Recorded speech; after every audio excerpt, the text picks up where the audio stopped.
You wake up, you go to work, you come home, you sleep, you wake up again.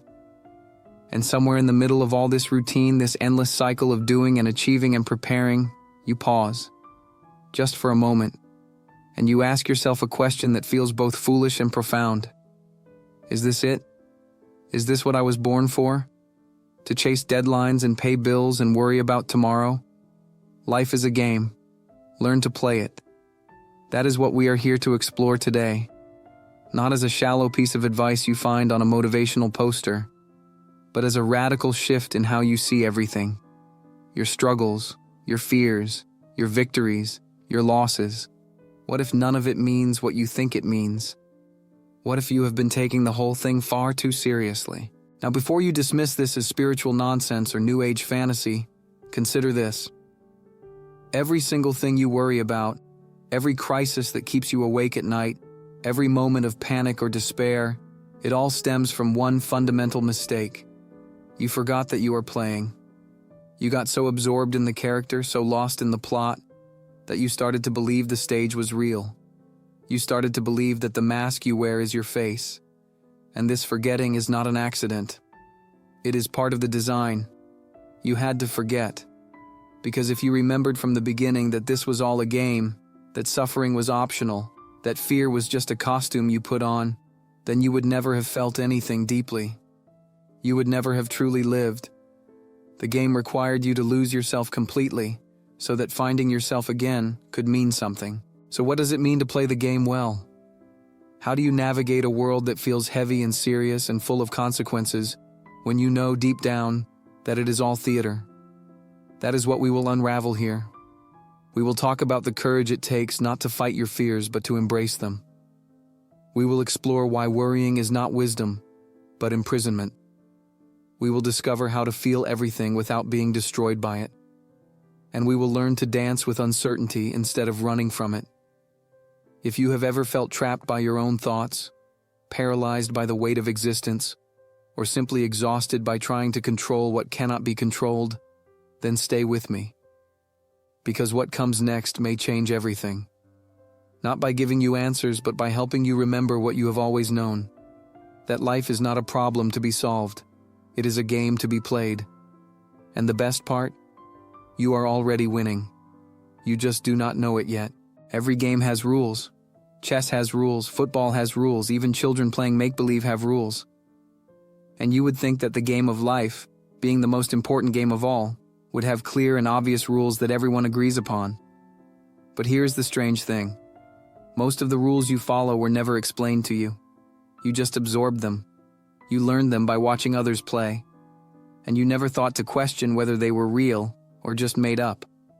From the moment you were born, you were handed a script. This is how you should behave. This is what success looks like. This is what failure means. This is what you should want. This is what you should fear. And you accepted it all without question because everyone around you was following the same script. Your parents followed it. Your teachers followed it. Your friends follow it. So it must be true. It must be the only way. But what if the rules are arbitrary? What if they were invented by people who were just as confused as you are? What if the game you are playing is not the only game available? What if you have been so busy trying to win at a game you never chose that you forgot you could walk away and play something else entirely? Consider the rule that says, you must be productive. You must be useful. You must contribute. You must achieve. Where did this come from? Who decided that a life is only valuable if it produces something? Who decided that rest is laziness and stillness is wasted time? The ants are productive. The bees are productive. But the flower simply blooms. The river simply flows. The mountain simply stands and nobody accuses them of failing. Or take the rule that says you must plan for the future. You must save for retirement. You must prepare for every possible disaster. You must live in constant anticipation of what might go wrong. This rule has convinced you that the present moment is not enough. That right now, exactly as it is insufficient. That you should always be somewhere else, doing something else, being someone else. And so you spend your entire life preparing to live instead of actually living. Then there is the rule about emotions. You are allowed to feel happy. Happiness is acceptable. But sadness should be hidden. Fear should be conquered. Anger should be suppressed. You must always be positive, always optimistic, always fine. And if you are not fine, then something is wrong with you. You are broken. You need fixing. This rule has turned natural human emotions into problems that need solutions. It has made you afraid of your own heart. The most insidious rule of all is the one that says you are separate. You are an isolated individual fighting for survival in a hostile world. You must compete. You must protect yourself. You must win, or you will lose. This rule creates the illusion that you are alone, that everyone else is either an ally or an enemy, that trust is dangerous and vulnerability is weakness. And from this rule springs all the suffering in the world. Wars are fought because of it. Hearts are broken because of it. Lives are wasted because of it. But what if none of these rules are true?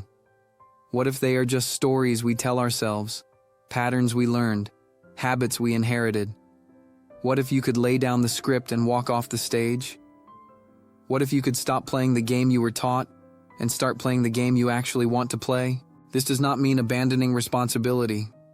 This does not mean becoming reckless or irresponsible. This means recognizing that the rules you follow are choices, not laws. You can choose differently. You can decide that productivity is not the measure of your worth. You can decide that the present moment is enough. You can decide that all emotions are welcome. You can decide that you are not separate at all, but connected to everything and everyone in ways you cannot even begin to understand. Most people think courage means being fearless. It means charging into battle without hesitation. It means facing danger with a steady hand and a calm heart. But that is not courage. That is numbness. That is disconnection. That is what happens when you have shut down so completely that you no longer feel anything at all. True courage is something entirely different. True courage is the willingness to feel everything and keep moving forward anyway. You have been taught to avoid pain. When sadness comes, distract yourself. When fear appears, push it away. When anger rises, suppress it. You have been trained like a soldier to armor yourself against your own emotions, to treat feelings like enemies that must be defeated. And so you walk through life in a state of constant warfare, fighting against the very sensations that make you human. But what if emotions are not the problem? What if the problem is your resistance to them? Imagine you are standing in front of a fire. You feel the heat on your skin. Do you fight the heat? Do you tell yourself you should not be feeling warm? Do you panic because warmth is present? Of course not. You simply feel it. You adjust your distance if needed. You acknowledge the sensation and move on. This is how emotions should work. They arise, you feel them, they pass. Simple, natural, effortless. But instead you do something strange. When fear arrives, you fear the fear. When sadness comes, you become sad about being sad. When anxiety appears, you become anxious about your anxiety. You create a second layer of suffering on top of the original feeling, and then a third layer, and a fourth, until you are buried beneath a mountain of resistance, fighting a war that cannot be won because you are fighting against yourself. The ancient warriors understood this. The samurai practiced Zen not to eliminate fear, but to move through it. They knew that in battle, fear would come. And if they resisted the fear, if they fought against it, they would freeze. They would hesitate. And they would die. So instead, they trained themselves to feel the fear completely, to let it flow through them like water, and to act anyway. This is what they called the ultimate nerve. Not the absence of fear, but the presence of courage in the face of it. You do not need to become a warrior to learn this lesson. You do not need to face physical danger, but you do need to face the one enemy you have been running from your entire life. Yourself, your own heart, your own pain, your own fear. Because until you stop running, until you turn around and look directly at what terrifies you, you will never be free. You will spend your whole life in retreat, always moving away from something, never moving toward anything. And here is the beautiful secret that nobody tells you. When you finally stop resisting, when you finally allow yourself to feel whatever is present without judgment or commentary, something miraculous happens. The emotion does not destroy you. It does not consume you, it simply is. It moves through you like a wave, rising and falling, coming and going. And you realize that you are not the wave. You are the ocean. Vast, deep, unchanging. The waves disturb the surface, but they do not disturb you. This is the courage to feel, not to be swept away by every emotion that arises, but to remain present with whatever comes. To say yes to joy and yes to sorrow, yes to love and yes to grief, yes to peace and yes to chaos. To stop dividing your experience into good and bad, wanted and unwanted, acceptable and unacceptable. To meet life as it is, not as you wish it would be. This is what it means to play the game with an open heart. This is what it means to truly live. There is a peculiar habit that human beings have developed. It is so common, so universal that most people never question it. This habit is worry. Not just occasional concern about real problems, but constant, chronic, exhausting worry about everything and nothing. You worry about money. Then you worry about health. Then you worry about relationships. Then you worry about the future. Then you worry about whether you are worrying too much. And round it goes. An endless spiral of anxiety that never leads anywhere. The mind is like an onion with infinite layers. You solve one problem, peel away one worry, and immediately another appears beneath it. You pay off the debt, but now you worry about saving enough. You find the relationship, but now you worry about losing it. You achieve the goal, but now you worry about maintaining it. No matter how many layers you remove, there is always another one waiting. And so you live in a state of perpetual emergency, always braced for the next disaster, always preparing for the next crisis. But here is what nobody tells you. Worry is not protection. It is not preparation. It is not wisdom. It is a prison you have built for yourself out of thoughts about the future. Because that is all worry is. Thoughts. Not reality, not truth, just mental stories about things that have not happened and probably never will. You are living in a fictional future that exists only in your imagination, and you are treating it as if it were more real than the present moment. Think about all the things you worried about last year. How many of them actually happened? How many of those catastrophes you imagined actually came to pass? And even the ones that did happen, did worrying about them help? Did your anxiety prevent them? Did your stress make them easier to handle? Of course not. Worry does not change outcomes. It only changes your experience of now. It takes this moment, which might be perfectly fine, and fills it with fear about moments that do not exist yet. The most insidious part is that worry feels responsible. It feels like caring. It feels like you are doing something important by thinking about all the things that could go wrong. Society reinforces this. People praise worriers. They call them conscientious, thorough, responsible. As if the person who does not worry is naive or reckless. As if peace of mind is a sign of ignorance rather than wisdom. And so you wear your worry like a badge of honor, proof that you are taking life seriously, proof that you care. But there is a difference between awareness and worry. Awareness sees what is and responds appropriately. Worry imagines what might be and responds to the imagination. Awareness is present. Worry is absent. Awareness deals with reality. Worry deals with fantasy. You can be aware of potential problems without drowning in anxiety about them. You can take practical steps without torturing yourself with endless what-ifs. You can plan for the future without living in it. The way out of the infinite onion is not to peel faster. It is to stop peeling altogether. It is to recognize that the onion is infinite precisely because you keep feeding it. Every time you entertain a worried thought, you grow another layer. Every time you follow anxiety down its rabbit hole, you make the maze more complex. The solution is not to solve every worry. The solution is to stop identifying with the worrier. When a worried thought arises, and it will, You do not need to believe it. You do not need to follow it. You do not need to build an entire story around it. You can simply notice it. There is a thought about money. There is a thought about the future. There is a thought about failure. And you can let it pass the way you let clouds pass across the sky. You do not chase the clouds. You do not try to hold on to them. You watch them come and you watch them go. The same can be true of your thoughts.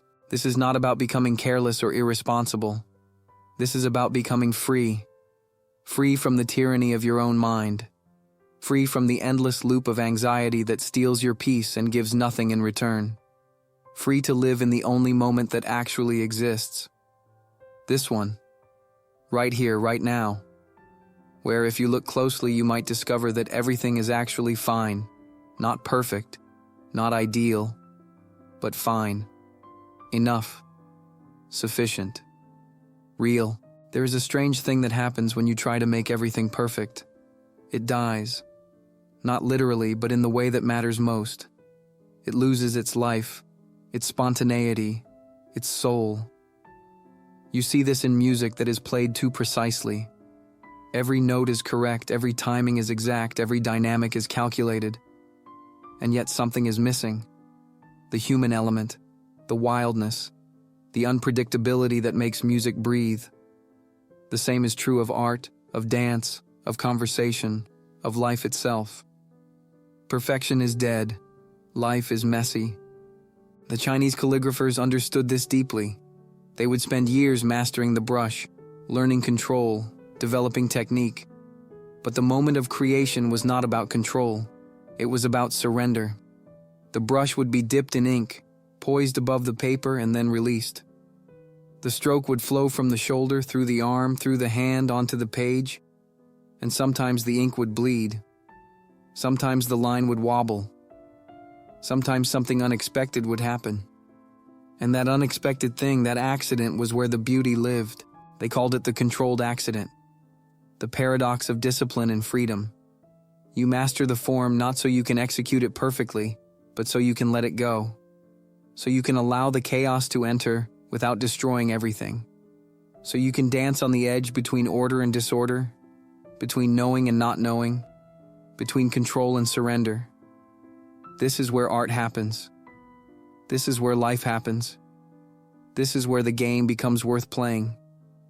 But you have been taught the opposite. You have been taught to eliminate accidents, to plan every detail, to control every variable, to make sure nothing goes wrong. And so your life becomes like music played by a machine. Technically correct but utterly lifeless. Every day the same. Every choice predictable. Every outcome known in advance. Safe, yes. Comfortable, perhaps.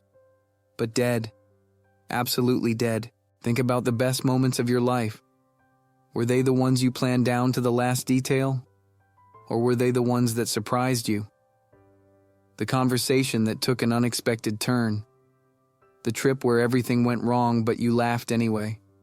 The moment you took a risk and it paid off in ways you never imagined. The times you did not know what would happen next, and that not knowing made you feel alive. Those were not accidents. Those were controlled accidents. Those were moments when you had enough structure to feel safe, but enough chaos to feel free. Jazz musicians know this. They have the structure of the song, the chord progression, the basic melody.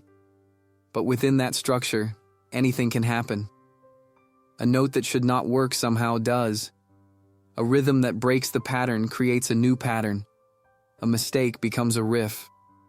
And the best jazz is the kind where you can hear the musicians listening to each other, responding to each other, creating something that did not exist until that exact moment. It could never be repeated. It could never be planned. It could only be played. Your life can be like this. Not chaotic, not random, not out of control, but alive. You can learn the basics, master the fundamentals, build the skills, and then you can let go just enough to see what happens. You can leave space for the unexpected. You can welcome the detours, you can embrace the accidents. Because the accidents are not interruptions of the game. They are the game. The whole point is to not know what comes next. The whole point is to be surprised.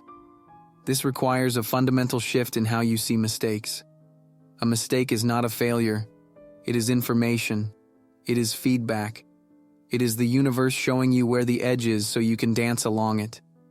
The person who never makes mistakes is not playing the game. They are hiding from it. They are so terrified of getting it wrong that they never try anything at all. And that is the real tragedy. Not that you might fail, but that you might never begin. So learn the form, practice the technique, build the foundation. But do not make perfection the goal. Make expression the goal. Make authenticity the goal. Make aliveness the goal. Allow yourself to be messy, to be imperfect, to let the brush slip and the ink bleed and the note crack, because that is where you live. Not in the perfect execution, but in the beautiful accident. Not in the plan, but in the play. Not in the control, but in the dance between control and chaos. That is where the game is won. By losing yourself completely in the act of playing, somewhere along the way, you learned that life is serious business, that you must be responsible, mature, realistic, that playfulness is for children and adults have no time for such things, that laughter is fine in small doses, but you must not take anything lightly, that the weight of existence requires you to walk through the world with a heavy heart and a furrowed brow. And so you did. You put on the armor of seriousness, and you have been wearing it ever since. But what if this is the greatest trap of all? What if taking life seriously is the very thing that makes it unbearable? What if the weight you feel is not the weight of reality, but the weight of your resistance to it? What if you could lay down the burden of seriousness and discover that life, at its core, is not a problem to be solved but a mystery to be enjoyed? Consider a child playing. They are completely absorbed, totally present. They build a sandcastle with utter devotion, as if it were the most important thing in the world. And then a wave comes and washes it away. Do they despair? Do they declare life meaningless? Do they give up on building castles forever? No. They laugh. They start again. They understand something that you have forgotten, that the point was never the castle. The point was the building. The point was the play. You have been building castles your whole life. Career castles, relationship castles, achievement castles, identity castles, and you have been treating them as if they were permanent, as if they defined you, as if losing them would mean losing yourself. But they are sandcastles, all of them. Beautiful, yes. Worth building, absolutely. But temporary, impermanent, destined to be washed away. And that is not a tragedy. That is the design. That is what makes the game worth playing. When you take your castles too seriously, you forget to enjoy building them. You become so worried about protecting them, about making them last, about making them bigger and better than everyone else's castles, that you stop playing. You stop being present. You stop feeling the sand between your fingers and the sun on your face. You turn the game into work. And then you wonder why you are so tired. The universe is not serious. Look at it. Look at the absurdity of a giraffe, the improbability of a platypus, the sheer ridiculous complexity of a single cell. The cosmos is playing. It is creating and destroying and creating again, endlessly, joyfully, without purpose or plan. Stars explode. Galaxies collide. Black holes swallow everything.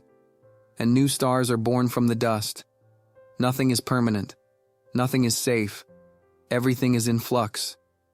And that is exactly how it should be. But you want guarantees. You want security. You want to know that your efforts will not be wasted, that your castles will stand forever, that your story will have a happy ending. And the universe cannot give you that. It will not give you that. Because permanence is death. Change is life. The only way to guarantee that nothing bad will ever happen is to stop living altogether. And you are not ready for that. Not really. Despite all your fears, despite all your resistance, you still want to be here. You still want to play. So what would it mean to stop taking life so seriously? It does not mean becoming careless. It does not mean treating everything as a joke. It means recognizing that the stakes are not as high as you think they are. It means understanding that you cannot fail at life because life is not a test. There is no judge keeping score. There is no final grade. There is only this moment, and this moment, and this moment. Each one an opportunity to play, to explore, to experience, to be. When you lighten up, when you let go of the need for everything to mean something profound, something magical happens. You start to enjoy the game. You start to appreciate the absurdity. You start to laugh at the cosmic joke. And the joke is this. You spent your whole life trying to get somewhere, trying to achieve something, trying to become someone. And all along you were already there. You were already enough. You were already whole. The game was never about winning. It was about playing, and you forgot, but now you remember. But now, the future is a black box. No matter how much you plan, no matter how carefully you prepare, you do not know what is coming. You cannot know. And this terrifies you, because you have been conditioned to believe that not knowing is dangerous. That uncertainty is a threat. That you must always be ready, always be prepared, always have a plan. And so you spend enormous amounts of energy trying to predict the unpredictable, trying to control the uncontrollable, trying to illuminate the darkness before you step into it. But what if uncertainty is not the enemy? What if it is the very essence of being alive? What if a life where you knew everything that would happen would be the most boring existence imaginable? Think about it. If you could see the entire map of your life laid out before you, every turn, every event, every person you would meet, and every choice you would make, would you want to live it? Or would you feel like you were just going through the motions, acting out a script that has already been written? The truth is that you crave certainty, and you crave surprise in equal measure. You want stability, and you want adventure. You want to feel safe, and you want to feel alive. And these two desires are in constant tension, because safety comes from knowing, from familiarity, from routine, and aliveness comes from not knowing, from novelty, from risk. You cannot have both at the same time. You have to choose, moment by moment, which one you need more. Most people choose safety. They build walls around themselves, walls of routine and habit and predictability. They go to the same job every day. They eat the same meals. They have the same conversations. They avoid anything that might disrupt the comfortable numbness they have created. And then they wonder why they feel so dead inside. They wonder why nothing excites them anymore. They wonder why life feels like a chore rather than an adventure. The answer is simple. They stop dancing with the unknown. They stop taking risks. They stop saying yes to things that scare them. They stopped allowing life to surprise them. And without surprise, without uncertainty, without the possibility that anything could happen, life becomes a series of repetitions. The same day over and over. The same year over and over. Until suddenly you are old and you realize you never really lived. You existed. You survived. But you never played.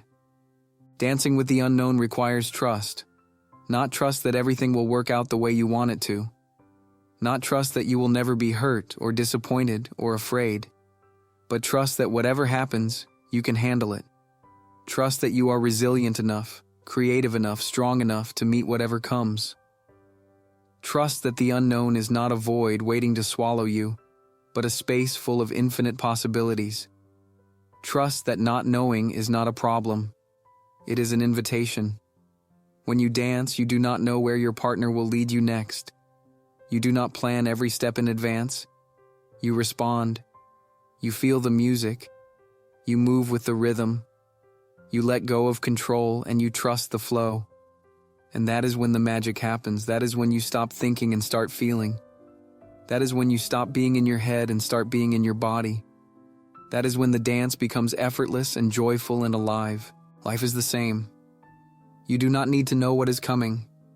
You do not need to have it all figured out. You just need to take the next step, and then the next, and then the next. Trust that the path will reveal itself as you walk it.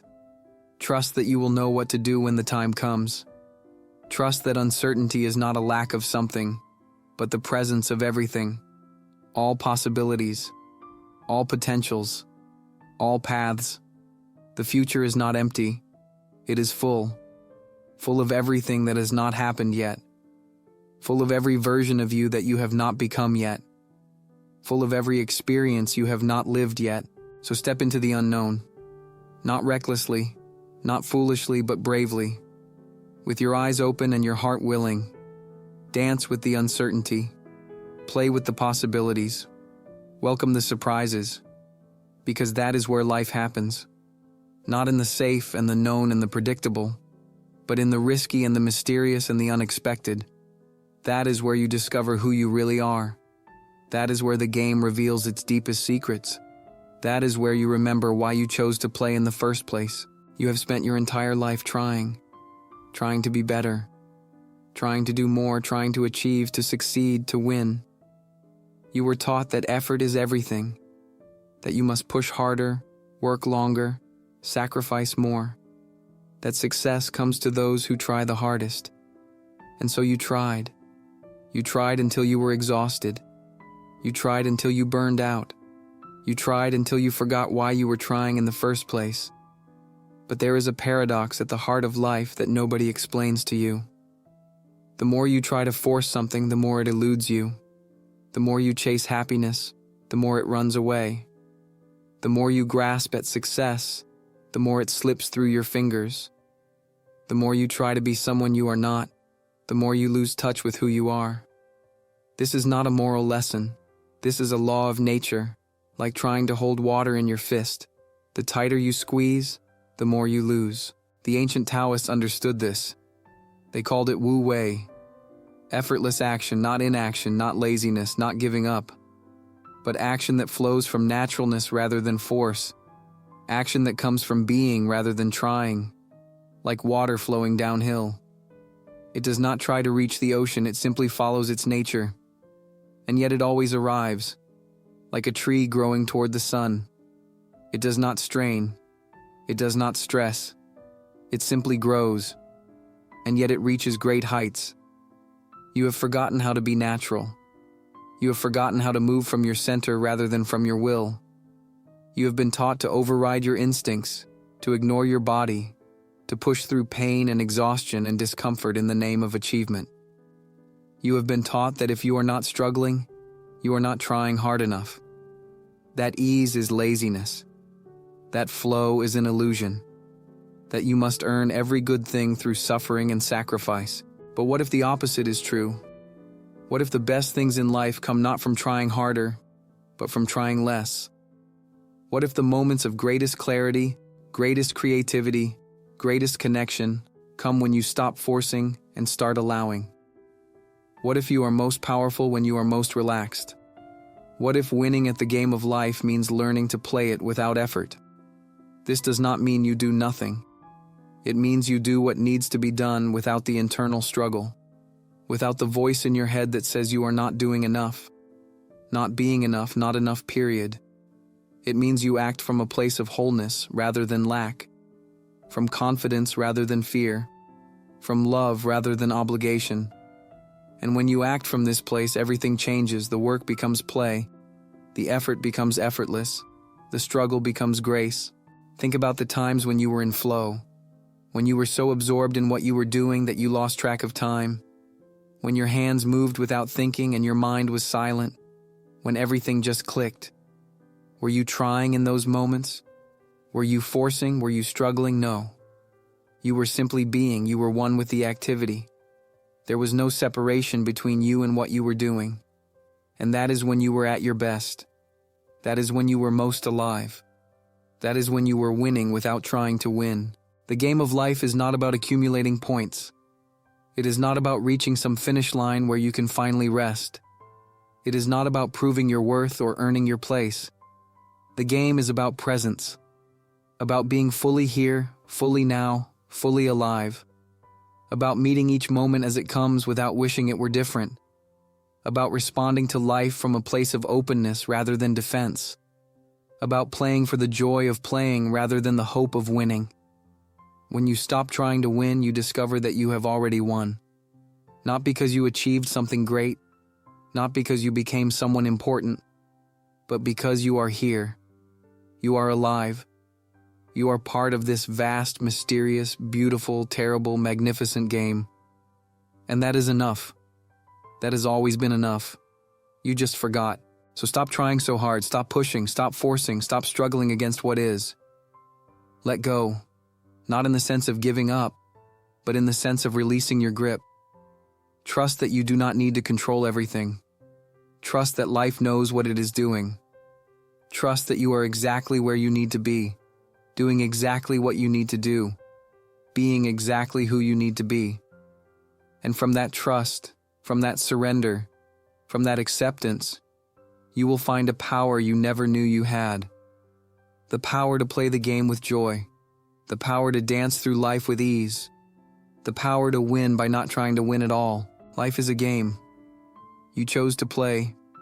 You forgot that you chose, and now you remember. The rules are not as fixed as you thought. The stakes are not as high as you feared. The player was never in danger. Only the character was. And the character is just a role you are playing. You can take it seriously. You can commit to it fully. You can give it everything you have. But you do not have to believe it is all you are. Behind the character is the player. Behind the role is the awareness. Behind the thoughts and feelings and stories is something vast and quiet and unchanging. That is the real you. The one who was there before the game began. The one who will be there after it ends. The one who is watching even now as these words are read. That one is never in danger. That one cannot be hurt. That one is free. And from that freedom you can play with total abandon. You can risk everything because you know you can never truly lose anything. You can love completely because you know that even heartbreak is just another scene. You can fail magnificently because you know that failure is just part of the plot. You can die 1,000 deaths because you know that death itself is just another costume change. This is not a denial of pain. This is not a dismissal of suffering.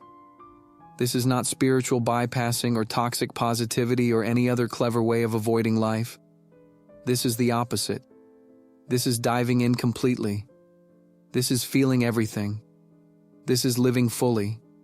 Because when you know it is a game, when you remember you are playing, you can finally stop holding back. You can finally stop protecting yourself. You can finally take off the armor and be vulnerable and real and alive. The fear will still come. The pain will still arrive. The challenges will still present themselves, but they will not dominate you. They will not define you. They will not destroy you. Because you will know what they are. Scenes in a play. Waves on the ocean. Clouds in the sky, they come and they go. They rise and they fall. And through it all, you remain. Watching. Playing. Being. So learn to play. Learn to dance. Learn to let go. Learn to trust. Learn to feel. Learn to laugh at the cosmic joke.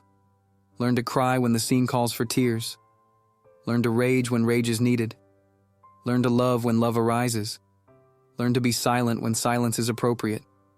Learn to speak when words are required. Learn to move when movement comes naturally.